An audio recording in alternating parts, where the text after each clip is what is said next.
Itong lang yan makikita. Pinakamataas na bundok ng Pilipinas. Mount Apo. Papakita ngayon.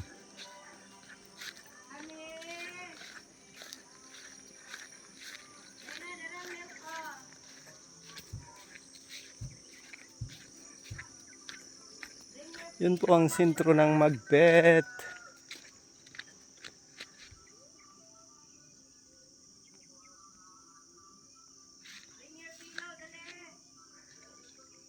Nakita po siya ngayon, oh.